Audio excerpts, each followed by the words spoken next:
நண்பர்களே, ஒரு பெண் மனநிலை பாதிக்கப்பட்டால் மரித்தும் போய்விட்டார்.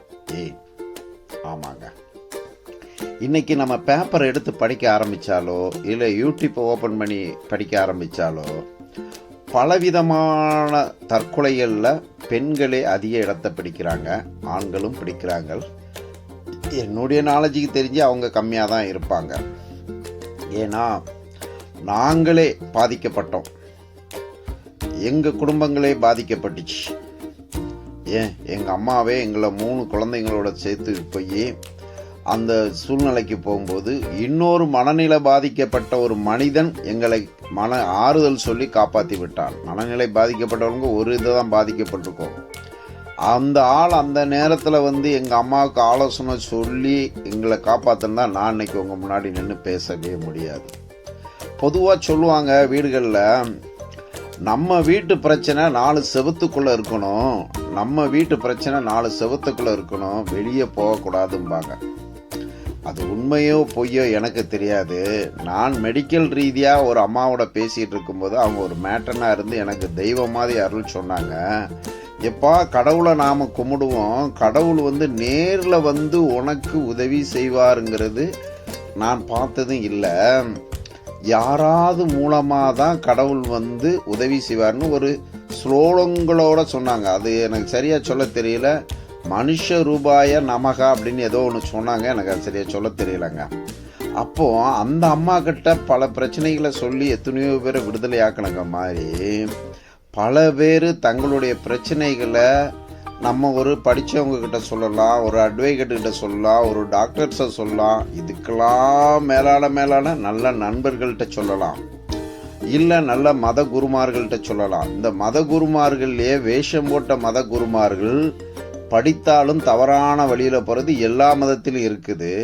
இதற்காகவே படித்து இந்த குடும்பங்களை காப்பாற்றுறதற்காகவே செயல்படுற மத குருமார்கள்ட்ட போகலாம். ஆனால் 4 செவத்துக்குள்ளே வச்சுக்கிட்டு நம்ம பிரச்சனையை அடக்கி போகிறதுனால நாம் இந்த படிப்பறிவு இல்லாத சுயநலக்கார மத குருமார்கள்ட்ட போய் ஏமாந்து போகிறோம். பொதுவாகவே பாதி பேர் படித்தாங்கன்னா பொது ஜனங்கள்லேயே எந்த மதத்தை சேர்ந்தாலும் எல்லா மதத்துக்கும் ஒரு வேத புக்குகள் இருக்கும்.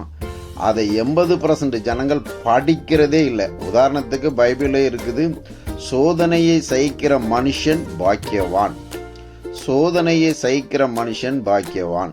அப்போ நம்ம சோதனைகள் வரும்போது அதை தாங்க முடியாத சூழ்நிலையில தான் சூசைட் பண்ணிக்கிடுறோம். அந்த சூசைட்டை நம்ம எதுக்கணும்னா, மரணமே உன் கூறு எங்கே, பாதாளமே உன் ஜெயம் எங்கே, இதுவும் பைபிள் சொல்லுது. இப்படி எல்லா மதத்துலையும் சொல்லியிருக்கலாம். நான் என் மதத்தை பற்றி பேசுகிறேன்னு எனக்கு தெரிஞ்ச தமிழ் அதை நான் பேசுகிறேன். இப்போ உங்கள்கிட்ட ஒரு கதைக்கு வரேங்க.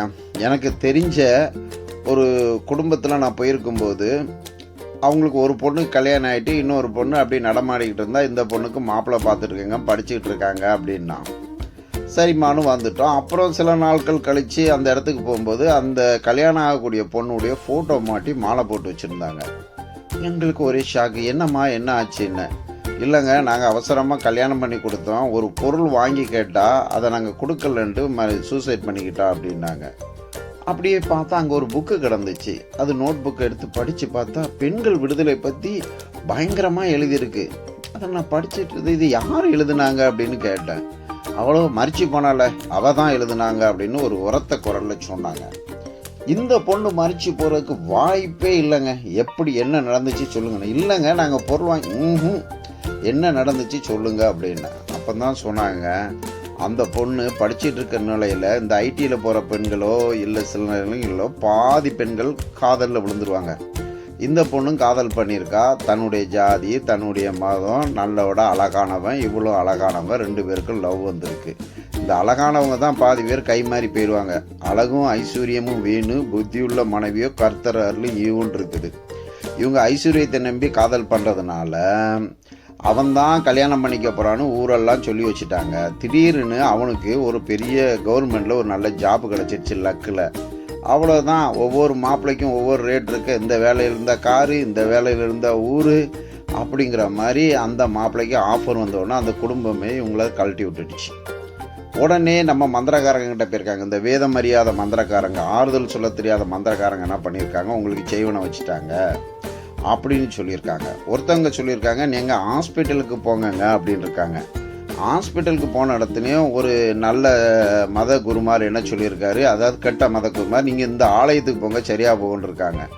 அந்த ஆலயத்துக்கு போனவன் என்ன சொல்லியிருக்கான், அங்கே ஒரு மத குருமார், நீங்கள் கல்யாணம் பண்ணுங்க சரியாக போகுன்னு இருக்காங்க. ட்ரீட்மெண்ட்டை பற்றி விழிப்புணர்வு இல்லைங்க.